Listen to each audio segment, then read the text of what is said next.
گناہوں کا اثر انسان پر کیسے ہوتا ہے؟ گناہوں کی وجہ سے انسان مناجات کی لذت سے محروم ہو جاتا ہے۔ بنی اسرائیل کے ایک عالم تھے، ان سے کوئی گناہ سرزد ہو گیا۔ ایک مرتبہ وہ دعا مانگتے ہوئے کہنے لگے، اے اللہ، میں نے تو آپ کی نافرمانی کی مگر آپ نے مجھ پر نعمتیں برقرار رکھیں۔ یہ آپ کا کتنا بڑا احسان ہے۔ اللہ تعالیٰ نے اس کے دل میں بات ڈالی کہ تمہیں اس کی سزا مل رہی ہے، مگر چونکہ تمہاری آنکھوں پر پردے پڑے ہوئے ہیں اس لیے تمہیں وہ سزا نظر نہیں آ رہی ہے۔ اس نے فوراً دعا مانگی، اے اللہ، آپ واضح فرما دیجئے کہ مجھے گناہوں کی سزا کیسے مل رہی ہے۔ اللہ رب العزت نے دل میں بات ڈالی، کیا تم محسوس نہیں کرتے جب سے تم نے یہ گناہ شروع کیا ہے ہم نے اسی دن سے تمہیں اپنی مناجات کی لذت سے محروم کر دیا ہے، عبادات کے مزے سے محروم کر دیا ہے۔ اور گناہوں کا اثر گھر والوں پر بھی ہوتا ہے۔ ایک سونار کا واقعہ علماء نے ذکر کیا ہے۔ اس کی بیوی نہایت خوبصورت اور خوب سیرت تھی۔ ایک دن وہ دوپہر کے وقت کھانا کھانے گھر گیا تو اس نے دیکھا اس کی بیوی زار و قطار رو رہی تھی۔ اس نے پوچھا، اللہ کی بندی کیا ہوا؟ کہنے لگی، یہ چھوٹا سا یتیم بچہ جو ہم نے گود میں لے کر پالا تھا اب 17 سال کا ہو چکا ہے۔ آج میں نے اسے سبزی لینے بازار بھیجا تھا، جب واپس آ کر سبزی دینے لگا تو اس نے میرے ہاتھ کو پکڑ کر دبایا۔ مجھے اس کی نیت میں فطور نظر آیا۔ مجھے بہت زیادہ صدمہ ہوا ہے کہ میں اس کے لیے ماں کی حیثیت رکھتی ہوں اور اس کی میرے بارے میں کیا سوچ ہے۔ میں اسی صدمے کی وجہ سے بیٹھی رو رہی ہوں کہ وفا دنیا سے اٹھ گئی ہے۔ یہ بات سن کر سونار کی آنکھوں میں بھی آنسو آ گئے۔ بیوی کہنے لگی، اب آپ کیوں رو رہے ہیں؟ اس نے کہا، یہ اس بچے کی کوتاہی نہیں ہے بلکہ یہ میری اپنی کوتاہی ہے۔ اس بیوی نے پوچھا، وہ کیسے ہے؟ وہ کہنے لگا، آج میرے پاس عورتیں چوڑیاں خریدنے کے لیے آئی تھیں۔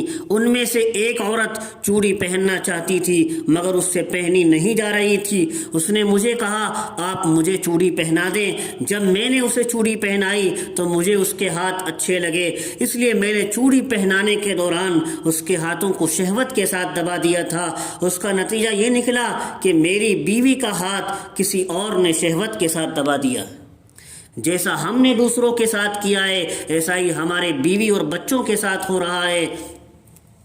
کبھی کبھی دنیا میں بھی یہ اثرات ظاہر ہوتے ہیں۔ اسی طرح کا واقعہ حضرت امام ابو حنیفہ رحمہ اللہ کا مشہور ہے۔ ایک مرتبہ امام ابو حنیفہ رحمہ اللہ نے ایک نوجوان کو غسل کرتے ہوئے دیکھا تو ان کو محسوس ہوا کہ اس کے مستعمل پانی میں، استعمال کیے ہوئے پانی میں زنا کے اثرات دھل کر جا رہے ہیں۔ یہ اہل دل پر، اللہ والوں پر کبھی گناہوں کا انکشاف ہو جاتا ہے، وہ گناہوں کو ظاہر سمجھ لیتے ہیں۔ وہ آدمی تھوڑی دیر کے بعد آپ کے پاس کسی وجہ سے آیا، آپ نے اس کو اچھے انداز سے سمجھایا اور تنبیہ فرمائی۔ اس نے کہا، واقعی مجھ سے گناہ ہوا ہے، میں اللہ تعالیٰ سے معافی مانگتا ہوں اور آج سے میں سچی توبہ کرتا ہوں۔ اس دن کے بعد سے امام صاحب رحمہ اللہ نے فتویٰ دے دیا تھا کہ مستعمل پانی سے وضو کرنا جائز نہیں، کیونکہ جب انسان وضو کرتا ہے تو اس وقت اس کے گناہ جھڑتے ہیں، اللہ والوں کو ان گناہوں کے اثرات نظر آ جاتے ہیں۔ اسی طرح جب انسان غسل جنابت کرتا ہے تو اللہ والوں کو علم ہو جاتا ہے کہیں اس کے پانی میں گناہوں کے اثرات تو نہیں ہیں۔ اسی طرح نبی علیہ الصلوۃ والسلام کی دعا بھی ہے، اللہم ارنا حقائق الاشیاء کما ہی، اے اللہ ہمیں چیزوں کی حقیقت دکھا دے جیسا کہ وہ اندر سے ہیں، جیسا کہ وہ حقیقت میں ہیں۔ اسی طرح اللہ والوں کو بھی اللہ رب العزت چیزوں کی حقیقت دکھا دیتے ہیں۔ ایک عبرت آموز واقعہ علماء نے اور ذکر کیا ہے۔ ایک مرتبہ شیطان کی حضرت موسیٰ علیہ السلام سے ملاقات ہو گئی۔ انہوں نے پوچھا، تو کون ہے؟ وہ کہنے لگا، میں شیطان ہوں۔ انہوں نے فرمایا، تم لوگوں کو گمراہ کرنے کے لیے بڑے ڈورے ڈالتے پھرتے ہو، تمہارے تجربے میں کون سی بات آئی؟ موسیٰ علیہ السلام نے شیطان سے کہا، تم لوگوں کو گمراہ کرنے کے لیے بڑے ڈورے ڈالتے پھرتے ہو، تمہارے تجربے میں کون سی بات آج تک آئی ہے؟ وہ کہنے لگا، آپ نے تو بڑی عجیب بات پوچھ لی ہے، یہ کیسے ہو سکتا ہے کہ میں آپ کو اپنی ساری زندگی کا تجربہ بتا دوں؟ حضرت موسیٰ علیہ السلام نے فرمایا، پھر کیا ہے آپ بتلا ہی دیجئے۔ وہ کہنے لگا 3 باتیں میرے تجربات کا نچوڑ ہیں۔ شیطان کہنے لگا 3 باتیں میرے تجربات کا نچوڑ ہیں۔ پہلی بات یہ ہے، اگر آپ صدقہ کرنے کی نیت کر لیں تو فوراً دے دینا، کیونکہ میری کوشش یہ ہوتی ہے کہ نیت کرنے کے بعد بندے کو بھلا دیتا ہوں۔ جب میں کسی کو بھلا دیتا ہوں تو پھر اسے یاد ہی نہیں رہتا کہ میں نے نیت کی تھی یا نہیں کی تھی، اور میں نے نیت کیا کی تھی کیا نہیں کی تھی۔ دوسری بات یہ ہے، جب آپ اللہ تعالیٰ سے کوئی وعدہ کریں تو اسے فوراً پورا کر دینا، کیونکہ میری کوشش یہ ہوتی ہے کہ میں اس وعدے کو توڑوا دوں۔ مثلاً کوئی وعدہ کرے، اے اللہ میں یہ گناہ نہیں کروں گا، تو میں خاص محنت کرتا ہوں اس بندے پر کہ وہ اس گناہ میں ضرور مبتلا ہو جائے۔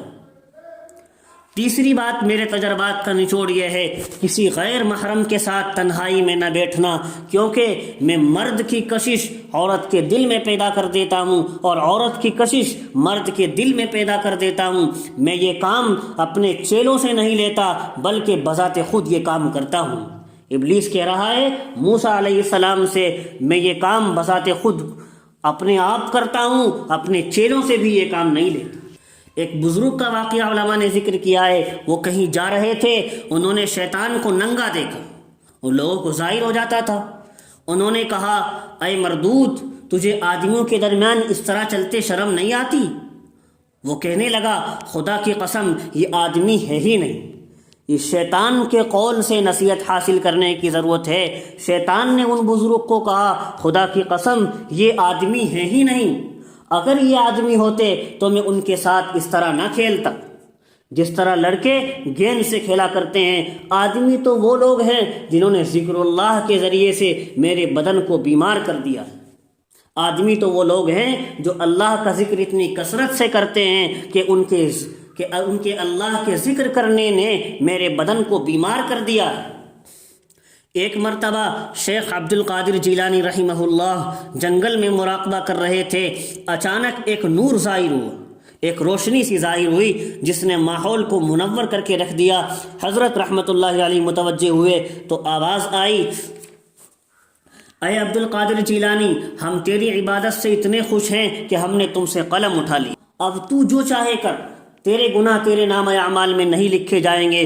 جب شیخ عبد القادر جیلانی نے یہ بات سنی تو آپ نے اس بات کو قرآن اور حدیث پر پیش کیا جو سچے گواہ ہیں۔ تو حضرت کہتے ہیں ایک آیت میرے سامنے آئی کہ اللہ تعالیٰ نے محبوب صلی اللہ علیہ وسلم کو فرمایا تھا وَاعْبُدْ رَبَّكَ حَتَّى يَأْتِيَكَ الْيَقِينُ، اے محبوب صلی اللہ علیہ وسلم آپ عبادت کرتے رہیے حتیٰ کہ آپ اسی حال میں دنیا سے پردہ فرما جائیں۔ شیخ عبد القادر جیلانی رحمہ اللہ نے سوچا نبی اکرم صلی اللہ علیہ وسلم کو تو یہ حکم دیا گیا ہے مرتے دم تک عبادت میں رہیے، پھر عبد القادر جیلانی کی یہ مجال کہاں کہ اس سے قلم ہٹا لیا جائے؟ لہذا سمجھ گئے یہ تو شیطان کا چکر ہے، یہ تو شیطان کا مکر اور چال ہے۔ انہوں نے فوراً پڑھا لا حول ولا قوت الا باللہ۔ یہ کلمات شیطان کے لیے توپ کے گولے کی طرح بن گئے اور یہ شیطان کو بھگانے کے لیے اکسیر ہے۔ چنانچہ جب یہ گولا اس پر لگا تو وہ بھاگ کھڑا ہوا، مگر بھاگتے ہوئے اس نے دوسرا حملہ پھر کر دیا، کیونکہ وہ بڑا خطرناک دشمن ہے۔ قرآن میں اللہ نے فرمایا ان الشیطان لکم عدو مبین، شیطان تو تمہارا کھلا ہوا دشمن ہے، وہ تمہیں غلط راستے پر لگانا چاہتا ہے۔